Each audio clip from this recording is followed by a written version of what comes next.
So the fifth and last type of process based on variety and volume is what we call continuous process or continuous production. Processes that operate continually to produce a very high volume of a very high standardized product are termed continuous. So very high volume and the product is highly standardized. So variety is really low, really low variety. The products produced by continuous operation are usually a continuous flow such as oil and gas. Continuous processes use a large amount of equipment, specialized and dedicated to producing a single product, such as an oil refinery.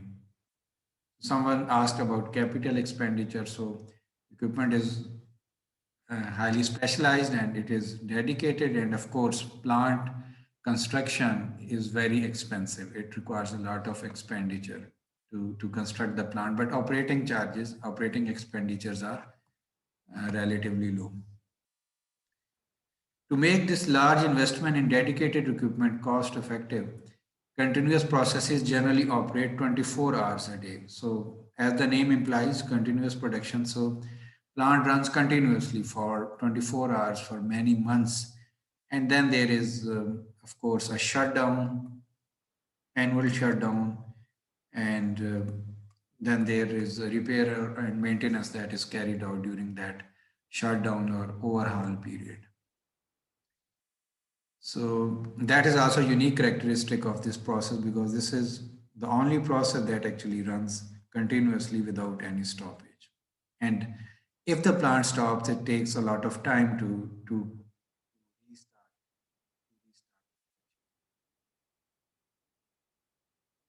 The role of labor in the operation of the processes is mainly one of monitoring and control.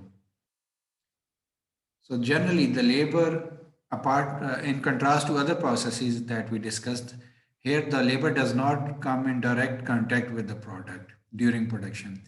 So in project, jobbing, batch, and line, we saw that the operator was in direct contact with the product. But here the operator will basically be monitoring and controlling the process equipment with little or no contact with the product itself during manufacturing.